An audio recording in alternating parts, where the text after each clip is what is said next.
Você já percebeu como a vida tem uma forma estranha de revelar quem realmente está ao nosso lado? Muitas vezes, é no momento de fartura que o caráter das pessoas aparece. Eu vivi isso na pele. Imagine sustentar alguém por anos, pagar cada conta, abrir mão da própria paz. E, de repente, essa pessoa ganhar um prêmio milionário e te expulsar do lugar que você construiu com suor e lágrimas. Pois foi exatamente isso que aconteceu comigo. O choque foi tão grande que por alguns instantes eu acreditei estar em um pesadelo. Afinal, que tipo de nora gananciosa ousaria olhar nos olhos da própria sogra e dizer: "Você é inútil agora, não preciso mais de você"? Mas a vida, que nunca perde a chance de ser irônica, guardava uma surpresa para ela.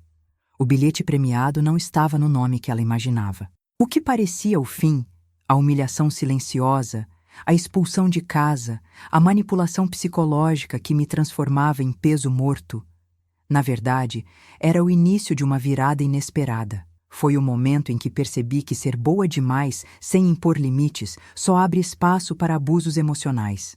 E sabe o que é mais curioso? Às vezes, o que as pessoas pensam ser uma vitória absoluta, como ganhar 2 milhões de reais, pode se transformar em sua maior derrota. Porque justiça existe, e ela chega no momento certo. Hoje vou contar como essa história se desenrolou. Uma história de traição familiar, de roubo de documentos, de filhos contra a mãe, mas também de provas guardadas, de contestação jurídica, de recomeço aos 62 anos. Então, fique comigo até o fim, porque talvez você descubra que nunca é tarde para colocar limites e reconquistar a dignidade. Foram precisos apenas alguns segundos para que tudo virasse de cabeça para baixo. Minha nora, uma mulher que durante anos chamei de filha, chegou em casa com um sorriso vitorioso e anunciou: "Ganhei na loteria, 2 milhões de reais são meus." Antes que eu pudesse reagir, ouvi a frase que fez meu sangue gelar: "Agora não preciso mais de vocês, quero que saiam da minha casa." Era como se todo o sacrifício tivesse sido apagado em uma única sentença cruel. Naquele instante, eu entendi o tamanho da traição familiar que estava diante de mim. 3 anos de exploração, de manipulação psicológica, de humilhação silenciosa, tudo desmoronava sob o peso de uma verdade amarga. Para ela, eu não passava de um estorvo. E o pior foi ver meu filho, a quem dediquei a vida inteira, calado, sem coragem de me defender. O choque foi profundo, mas dentro de mim algo começava a despertar. Ela pensava que o dinheiro comprado com meu suor a tornava poderosa. Mas a vida tem suas ironias. Soltei uma risada que surpreendeu até a mim mesma. Olhei nos olhos daquela nora gananciosa e perguntei: "Você chegou a ler o nome no bilhete, querida?" O sorriso dela vacilou, e por um breve instante senti o gosto doce da virada que estava prestes a acontecer. Esse momento não foi apenas uma cena de briga familiar. Foi a revelação de como o dinheiro pode desnudar o pior lado das pessoas. Quem nunca viu uma família se dividir por herança, por dívidas, por uma casa usurpada? O prêmio milionário não foi apenas uma quantia em reais, mas o estopim que mostrou quem estava ao meu lado por amor e quem só estava por interesse. E o detalhe mais importante é que quando alguém subestima uma mulher que guarda provas, que anota cada recibo, que não esquece das contas pagas, está cavando sua própria ruína. O que parecia o meu fim estava apenas começando. E essa chama que se acendeu em mim seria o combustível para a justiça que viria logo depois. Meu nome é Dolores, tenho 62 anos e durante toda a minha vida aprendi o valor do trabalho honesto. Foram 4 décadas como costureira, costurando sonhos e batalhando cada centavo para dar dignidade ao meu único filho, Leonardo. Desde jovem, a vida me mostrou durezas. Fiquei viúva cedo, criei meu menino sozinha e, com muito sacrifício, consegui comprar minha casa em Itaquera. Aquela casa era mais do que paredes e tijolos, era a prova viva da minha determinação silenciosa. Sempre fui o tipo de pessoa que acreditava no poder da família. Para mim, sangue significava apoio, cuidado e amor. Por isso, quando Leonardo decidiu se casar com Yara, uma moça de 25 anos que já tinha 2 filhos pequenos de relacionamentos anteriores, eu não hesitei em abrir meu coração. Ela falava com uma voz manhosa, cheia de histórias de dificuldades, e meu instinto materno falou mais alto. Dona Dolores, eu só quero dar um futuro melhor para meus filhos. A senhora entende, né? Dizia, me olhando nos olhos. E eu entendi. Talvez porque eu mesma sabia o que era enfrentar a vida sozinha com uma criança no colo. Eu me comovi com aquela suposta vulnerabilidade e pensei: se essa menina vai ser mãe dos meus netos, é meu dever ajudá-la. Foi assim que comecei a abrir não apenas as portas da minha casa, mas também da minha alma. Mal sabia eu que essa decisão abriria a porta para uma das maiores traições familiares da minha vida. Minha casa de 3 quartos, fruto de tanto esforço, logo deixou de ser um refúgio e começou a se transformar em palco de conflitos silenciosos. Pequenas mudanças, olhares atravessados, reclamações disfarçadas. Aquilo que deveria ser um lar compartilhado virou terreno fértil para manipulação psicológica. Ainda assim, eu insistia em acreditar que tudo era fase, que logo as coisas se ajeitariam. Mas o tempo só revelava que eu estava errada. Aos poucos, percebi que eu não estava apenas recebendo uma nora e 2 netos de coração. Eu estava, sem perceber, entregando as chaves da minha própria vida a alguém que enxergava bondade como fraqueza e generosidade como obrigação. E foi nesse terreno minado que a verdadeira guerra começou a se desenhar. Uma batalha que não envolvia apenas dinheiro, mas também respeito, dignidade e o direito de ser dona da própria história. Tudo começou de maneira aparentemente inocente. Nos primeiros meses de casamento, Yara apareceu com lágrimas nos olhos e uma voz chorosa. Dona Dolores, estamos sem dinheiro para o aluguel. A senhora poderia ajudar só esse mês? Eu, que sempre fui de coração mole, não pensei 2 vezes. Paguei. Achei que fosse apenas uma fase difícil, algo passageiro que qualquer casal jovem enfrenta. Mas a tal fase parecia nunca ter fim. No segundo mês, a mesma conversa se repetiu. No terceiro, veio a sugestão que mudaria tudo. Por que a gente não vai morar com a senhora? Assim seria melhor para todos nós. Melhor para quem? Na época, eu ainda não tinha maturidade para enxergar que estava prestes a abrir a porta da minha casa para algo que não sairia mais facilmente. Movida pela esperança de união familiar, disse sim. E aquele sim se transformou na minha primeira grande prisão. No início, tentei acreditar que seria apenas uma convivência temporária. Mas logo percebi que não se tratava de dividir responsabilidades, e sim de assumir todas elas sozinha. Yara chegou com as crianças e agiu como se fosse a verdadeira dona da casa. E eu, acreditando que estava fazendo um bem para meu filho, fechei os olhos para os sinais que já gritavam desde o começo. Pequenas críticas começaram a aparecer. Essa cortina é muito velha, Dolores. Essa geladeira não serve para nossa família. Essa televisão é pequena demais para os meninos. E como uma boba, eu ia trocando tudo no cartão. Cortina nova, geladeira duplex, TV de 50 polegadas, até ar-condicionado para o quarto deles. Eu pensava estar ajudando, mas estava, na verdade, financiando o conforto de quem nunca soube valorizar esforço. A entrada da minha nora e dos filhos dela marcou não apenas uma mudança de endereço para eles, mas o início de uma vida de exploração financeira para mim. A casa que construí com suor começou a ser usurpada por alguém que via cada sacrifício meu como uma obrigação. E assim, de forma silenciosa e quase invisível, começava a se desenhar o enredo de uma humilhação que duraria anos. Com o passar dos meses, ficou claro que minha generosidade tinha virado um cheque em branco. Todas as contas da casa estavam no meu nome. Luz, água, telefone, internet. O mercado era eu quem fazia, os remédios era eu quem comprava, até o material escolar das crianças saía do meu bolso. Enquanto isso, Leonardo, meu filho, trabalhava duro como vendedor, mas o salário parecia evaporar. Sempre surgia uma desculpa da Yara. Ele está investindo no futuro, Dolores. A senhora entende, né? E eu, cega de amor, acreditava. A cada nova despesa, eu repetia para mim mesma: é só até eles se organizarem. Mas o até nunca chegava. Eu estava sustentando uma família inteira, enquanto era tratada como se fosse apenas um banco. O cartão de crédito se transformou em arma contra mim. Geladeira nova, móveis novos, roupas caras para as crianças, tudo parcelado no meu nome. A sensação era de carregar o mundo nas costas, sem nenhum reconhecimento. E como se não bastasse, a forma como a Yara falava da casa para os outros me feria mais do que qualquer conta atrasada. Nas redes sociais, ela publicava fotos exibindo a casa linda e escrevia legendas como se fosse mérito dela. Para as amigas, mostrava a geladeira e o ar-condicionado como conquistas próprias. Eu, que comprei cada item com o suor de anos de trabalho, virava invisível.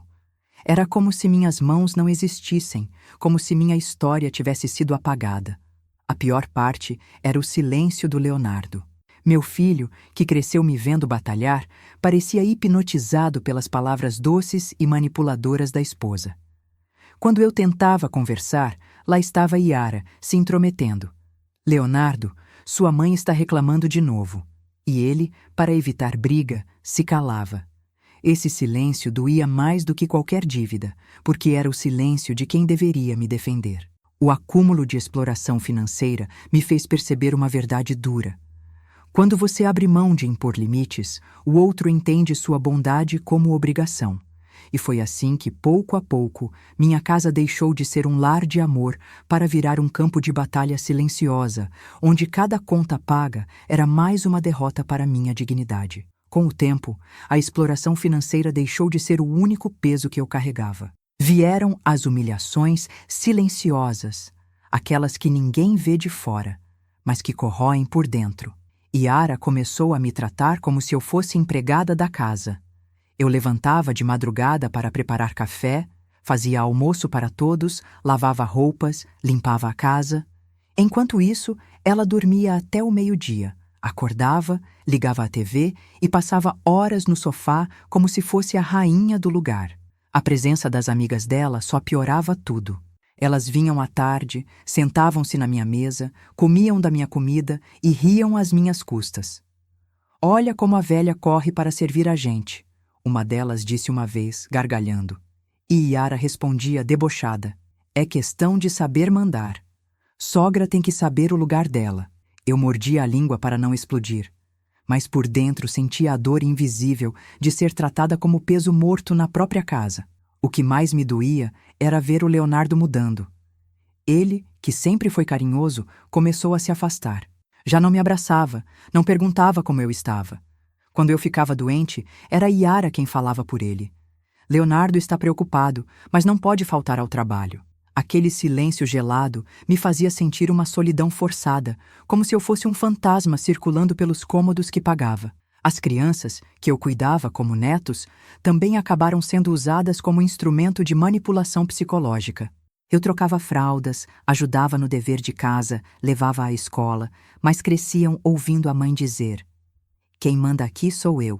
Sua avó só ajuda porque deve." Essa inversão cruel de valores me fazia sentir que toda a minha dedicação estava sendo roubada, assim como os documentos que mais tarde ela teria coragem de mexer. Era como viver uma rotina de abuso emocional constante. Eu me via invisível, desrespeitada, chamada de velha inútil pelas costas, sem espaço de voz dentro da minha própria casa. Ainda assim, algo dentro de mim resistia. Uma determinação silenciosa que, mesmo sufocada pela dor, esperava o momento certo para mostrar que bondade não é sinônimo de fraqueza. Um dos momentos que nunca vou esquecer foi quando meu corpo simplesmente não aguentou mais. Eu estava na cozinha, preparando o almoço para 7 pessoas, quando desabei no chão. A pressão tinha disparado, minhas pernas não respondiam. Enquanto eu lutava para respirar, ouvi a voz fria da Yara lá do sofá.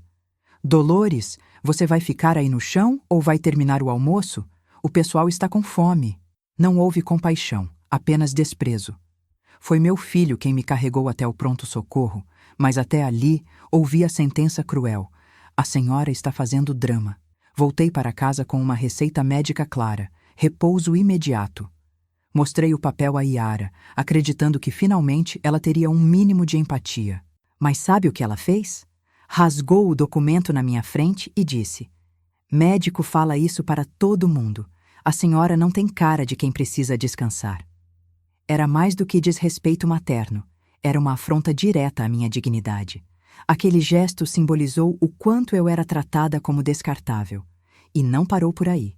Em nome de uma casa mais bonita, ela decidiu reformar o banheiro. O custo? R$ 8.000, direto da minha conta. Enquanto os pedreiros trabalhavam, ela dava ordens como se fosse a patroa. Quero azulejo de primeira, nada de coisa simples. Afinal, é a minha casa. Eu mordia os lábios, porque a sensação de ver minha própria casa usurpada era como engolir veneno em doses diárias. O auge da humilhação veio no aniversário dela. Uma festa para 300 pessoas, paga com o meu dinheiro, no meu quintal. Na hora dos parabéns, diante de todos, ela gritou no microfone: "Quero agradecer a todos que vieram celebrar comigo, na minha casa." Minha casa transformada em palco de deboche. Eu, reduzida a uma figurante, enquanto ela se apresentava como dona de tudo. Cada palavra ecoava como uma punhalada. Esses episódios não foram apenas situações isoladas. Eles foram o retrato fiel de uma rotina de abuso, de manipulação psicológica, de traição familiar em seu nível mais baixo. Eu suportei em silêncio, mas dentro de mim algo estava prestes a mudar. Porque chega um ponto em que a dor invisível se transforma em ruptura interior, e quando essa chama acende, ninguém consegue apagá-la. A virada começou de forma quase cinematográfica. A notícia correu pelo bairro. Alguém tinha ganho $2 milhões na Mega Sena, justamente na padaria onde eu comprava pão todas as manhãs. No início, achei apenas curioso, até que vi a Yara voltando para casa com um brilho diferente nos olhos. Pela primeira vez em 3 anos, ela limpou a cozinha, sorriu para mim e até falou em eu, descansar e viver a vida. Aquela bondade repentina tinha cheiro de coisa errada. Não demorou para que a verdade viesse à tona. Numa sexta-feira, ela me chamou para conversar com a voz melosa que eu já conhecia bem. "Dolores, eu ganhei na loteria. 2 milhões. Agora posso cuidar da minha família sem depender de ninguém." A frase bateu como um soco. Pela primeira vez, ela não precisaria sugar minhas economias. Mas em vez de gratidão, veio a sentença cruel: "Quero que a senhora saia da casa." Hoje mesmo, fiquei em choque. Era como se todo o meu sacrifício tivesse se tornado irrelevante. A casa que construí com suor, a vida que sustentei por anos, agora era chamada por ela de minha casa. Olhei para Leonardo em busca de apoio, mas o silêncio dele me feriu mais do que as palavras dela. Era como se meu próprio filho tivesse sido arrancado de mim por manipulação psicológica. E para agravar tudo, Yara não se contentou em me expulsar. Ela ainda teve a audácia de exibir uma pasta com meus documentos: escritura da casa, comprovantes de contas, extratos bancários, coisas que ela roubou dos meus armários enquanto eu dormia. O roubo de documentos foi o auge da traição familiar. Esses papéis não significam nada, Dolores. Essa casa sempre foi minha. Ouvir aquilo foi como ver minha história ser apagada diante dos meus olhos. Mas mal sabia ela que, naquele mesmo momento em que tentei ser humilhada e descartada, a vida já preparava a reviravolta. Porque se por fora eu saía com uma mala e o coração partido, por dentro eu carregava algo muito mais valioso: a memória detalhada de cada conta paga, de cada recibo guardado. E era justamente esse cuidado silencioso que se tornaria a chave para virar o jogo. A cena da expulsão ficou marcada na minha memória como uma ferida aberta. Eu, de pé, com uma mala improvisada de roupas, ouvindo minha nora repetir, com aquele ar de superioridade: "Você é inútil agora. Não preciso mais de você. Essa casa é minha." Foi como se arrancassem não apenas minhas chaves, mas também minha dignidade. E o pior não foi a voz dela, mas o silêncio cúmplice do meu filho. Leonardo não me defendeu. Apenas baixou os olhos e disse: "Mãe, talvez seja melhor a senhora procurar um lugar para ficar." Naquele instante, senti que não estava perdendo apenas o teto sobre minha cabeça, mas também o coração do meu próprio filho. Ele, que sempre foi minha razão de viver, agora parecia hipnotizado pelas mentiras daquela mulher. A sensação era de traição familiar em sua forma mais cruel. Não era apenas a nora gananciosa contra mim, mas também meu próprio sangue escolhendo o lado dela. Era como se o elo entre mãe e filho tivesse sido rasgado diante dos meus olhos. Saí da casa como quem carrega um luto. Cada passo para fora parecia arrancar um pedaço da minha história. Meus móveis, minhas lembranças, minha vida inteira ficaram lá dentro, agora usurpados por alguém que se comportava como dona. A solidão forçada pesava nos meus ombros, mas junto com ela veio algo inesperado. Uma chama de determinação silenciosa. Eu sabia que ainda não tinha perdido a guerra. A ironia é que naquele mesmo momento de dor invisível, comecei a perceber a força que havia dentro de mim. Eu não era apenas a sogra humilhada, a velha inútil descartada. Eu era uma mulher que guardava provas, notas, recibos. Eu tinha a memória de cada gasto, de cada centavo tirado do meu bolso. E se ela achava que podia apagar minha história, estava prestes a descobrir que subestimou a pessoa errada. Porque sair pela porta com uma mala não significava derrota, significava preparação. A ruptura interior, que nasceu naquele dia, foi o ponto de virada da minha vida. Foi o momento em que entendi que ser boa não é deixar os outros pisarem em você, e que, às vezes, a maior vingança é simplesmente se levantar e mostrar que justiça ainda existe. Foi só depois de alguns dias fora de casa que a verdade começou a se revelar. Fui à padaria do seu João, o mesmo lugar onde a notícia da loteria tinha estourado. Ele, que me conhecia há anos, sorriu e disse: "Dona Dolores, que sorte a senhora tem, hein? Sua nora sempre vinha aqui jogar com o seu cartão." Meu coração disparou. Como assim, meu cartão? Eu nunca autorizei nada. Seu João explicou com naturalidade.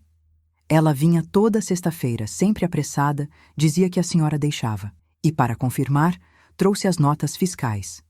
Nelas, o número do meu cartão aparecia claramente. Naquele momento, o quebra-cabeça fez sentido. O prêmio milionário, que a Yara gritava aos quatro ventos como conquista pessoal, tinha sido pago com o meu dinheiro. O bilhete não era dela, era meu. Saí da padaria tremendo, mas não de medo, de raiva e também de esperança.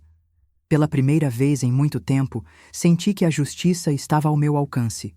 Cada recibo, cada extrato que eu tinha guardado agora era mais valioso do que ouro. Eu não tinha apenas sido vítima de uma nora gananciosa. Eu tinha em mãos a chave para provar que aquele prêmio me pertencia de direito. Contei tudo à minha irmã Helena naquela mesma noite. Ela quase pulou do sofá. "Dolores, isso é roubo. Você precisa ir atrás dos seus direitos." E foi exatamente aí que percebi. O que parecia apenas mais uma humilhação silenciosa estava, na verdade, se transformando em uma oportunidade de reviravolta. O cartão usado indevidamente seria a peça que desmontaria toda a farsa. Era incrível pensar como o descuido dela se tornaria minha salvação. Enquanto eu era chamada de velha inútil, era justamente minha precaução. Guardar comprovantes, anotar gastos, não jogar fora documentos, que agora me colocava de pé. E naquele momento, entendi. Quem subestima uma mulher organizada não imagina a força que ela tem quando decide lutar. Na segunda-feira seguinte, respirei fundo e fui até a agência da Caixa Econômica. Entreguei meus documentos, meu extrato, as notas fiscais que o seu João tinha guardado. O gerente analisou tudo com calma, acessou o sistema e confirmou. "Dona Dolores, o bilhete premiado foi comprado com o seu cartão. No registro oficial, o titular é a senhora." Foi como ouvir música. Pela primeira vez em 3 anos, a balança começava a pesar do meu lado. Ele explicou que seria necessário abrir uma contestação jurídica para garantir meus direitos. Enquanto o processo corria, o prêmio seria bloqueado, impedindo qualquer saque. Saí daquela agência com uma mistura de alívio e euforia.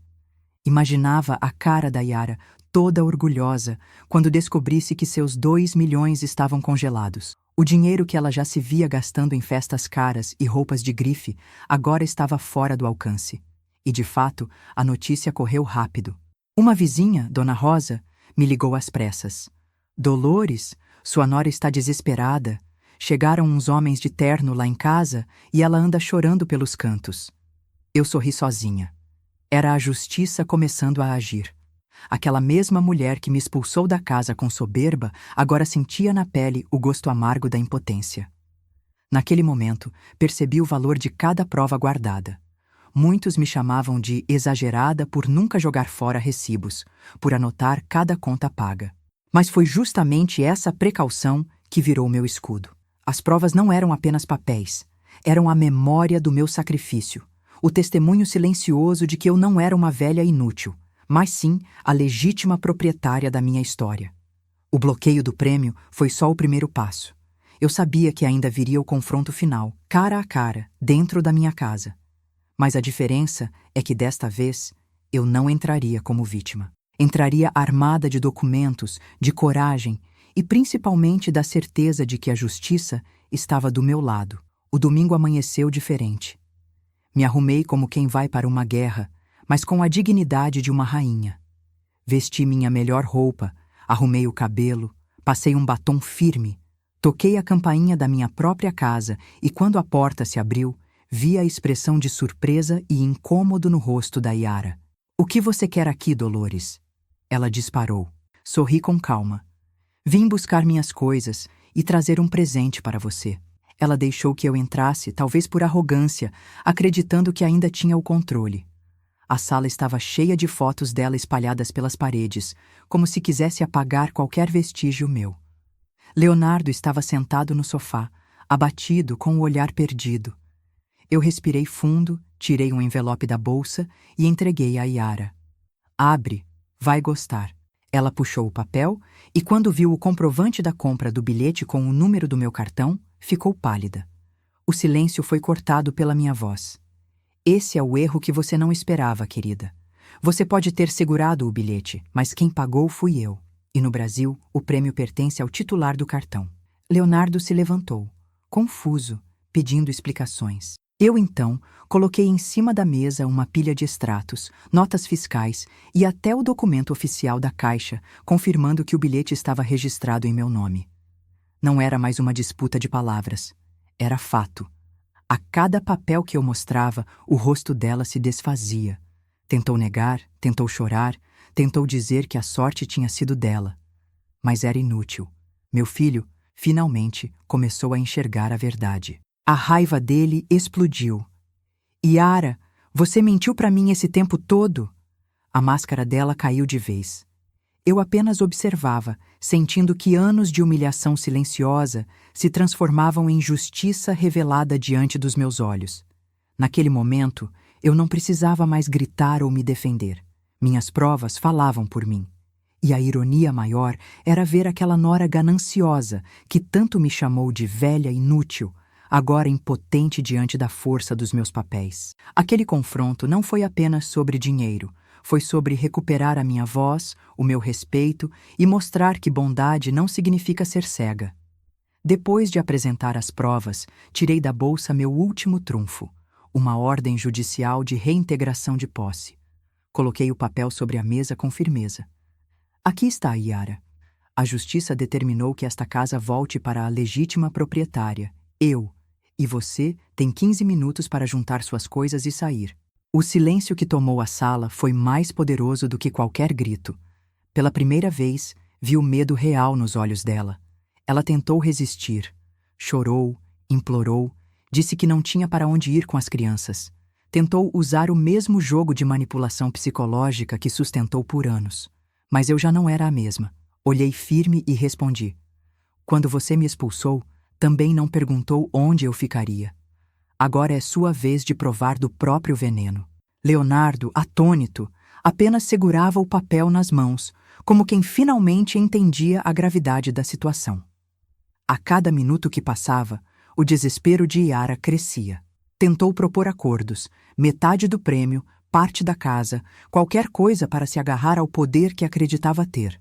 Mas eu sabia que abrir concessões seria negar a dor invisível que carrego por 3 anos. "Não há acordo, Yara. Você roubou, mentiu e me humilhou. Agora a justiça foi feita. Saia." 15 minutos depois, ela atravessava a porta com 2 malas e o rosto desfigurado pelo choro. As crianças inocentes choravam sem entender. Leonardo ajudou a carregar as coisas, mas permaneceu em silêncio, dividido entre o amor de filho e a vergonha de ter sido cúmplice da ganância da esposa. Eu a observei sair, sentindo não ódio, mas alívio. Era como se cada passo dela para fora fosse um peso arrancado do meu peito. A reintegração de posse não devolveu apenas a casa. Devolveu a mim mesma. Foi o símbolo de que eu não era um peso morto, uma velha inútil, como tantas vezes fui chamada. Eu era a dona da minha história, e finalmente estava retomando o que era meu por direito. A justiça, que parecia tardar, chegara com força total, mostrando que nunca é tarde para virar o jogo. Com o tempo, a poeira foi baixando e cada um teve de lidar com as consequências das próprias escolhas. Eu, finalmente, recebi o prêmio bloqueado. Os 2 milhões de reais foram transferidos para minha conta pela Caixa, reconhecendo que o bilhete estava em meu nome. A primeira coisa que fiz foi cuidar de mim. Fiz check-up médico, cuidei da pressão, descobri que minha saúde estava firme. Aos 62 anos, percebi que ainda tinha muito a viver. E agora, com dignidade. Depois, voltei os olhos para minha casa. Reformei cada canto, não porque a Yara tinha exigido, mas porque era meu desejo. Pintei as paredes de cores alegres, troquei móveis e plantei um jardim de rosas na varanda, algo que sempre sonhei. Também comprei um pequeno apartamento para alugar, garantindo uma renda extra e a segurança de nunca mais depender de ninguém. Foi um recomeço tardio, mas cheio de significado. Leonardo, meu filho, precisou encarar os próprios erros. No começo, estava perdido, dividido entre a culpa e a vergonha. Mas quando viu todas as provas, entendeu o quanto tinha sido manipulado. Voltou para mim, pedindo perdão, e hoje se esforça para ser o filho que um dia eu criei. Ele divide contas, ajuda em casa e até iniciou terapia para aprender a não cair novamente em manipulação psicológica. Foi doloroso, mas nosso vínculo renasceu mais forte. Já a Yara, a nora gananciosa que tentou me destruir, viu a vida desmoronar. O pouco dinheiro que conseguiu sacar antes do bloqueio evaporou rápido. Tentou se manter em São Paulo, mas não sabia trabalhar nem se sustentar. Voltou para o interior, para a casa da própria mãe, e acabou num emprego simples, numa loja de roupas, ganhando salário mínimo. Aquela que me chamou de velha inútil, agora chorava de cansaço por ter que ficar 8 horas em pé. Ironias da vida. E as crianças? Essas, que não tiveram culpa de nada, ficaram sob os cuidados da avó materna. Pelo que soube, estão se adaptando bem, longe da influência tóxica da mãe. No fim, cada um colheu o que plantou. A justiça revelou-se não só nos tribunais, mas na vida prática. Para mim, foi o início de uma nova fase. Para eles, a prova de que toda escolha tem um preço e que, mais cedo ou mais tarde, a verdade sempre vem à tona. Se tem algo que aprendi em toda essa jornada, é que bondade não é sinônimo de ser usada. Durante anos, confundi generosidade com obrigação e deixei que me transformassem em capacho. Mas quando a dor invisível se torna insuportável, chega a hora de impor limites. E foi exatamente isso que fiz. Recuperei minha casa, minha dignidade e descobri que nunca é tarde para recomeçar, mesmo aos 62 anos. Também aprendi que a maior vingança não é destruir o outro, mas reconstruir a si mesma. Hoje, olho para meu jardim de rosas, para as paredes reformadas, para minha saúde restaurada e penso: valeu a pena resistir. A vida me mostrou que, por mais cruel que seja a manipulação psicológica, por mais forte que pareça uma traição familiar, a justiça sempre encontra seu caminho. E quero dizer uma coisa a você, que está me ouvindo.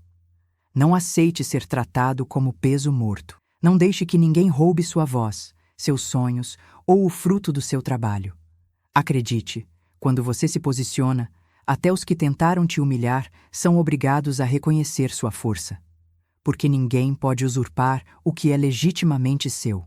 Agora eu pergunto, e você? Já viveu uma situação parecida? Conhece alguém que sofreu com uma nora gananciosa, um filho que virou as costas ou um familiar que tentou se apropriar do que não era dele? Compartilhe sua história nos comentários. Eu adoro ler cada relato, porque sei que juntos formamos uma comunidade de pessoas que não aceitam mais viver em silêncio. E antes de ir, não se esqueça de se inscrever no canal, ativar as notificações e deixar o seu like. Assim, você acompanha mais histórias reais de superação, justiça e recomeços tardios. Porque no fim, todos nós precisamos lembrar: nunca é tarde para ser feliz. A vida me ensinou de uma forma dura que até as maiores traições podem se transformar em lições valiosas.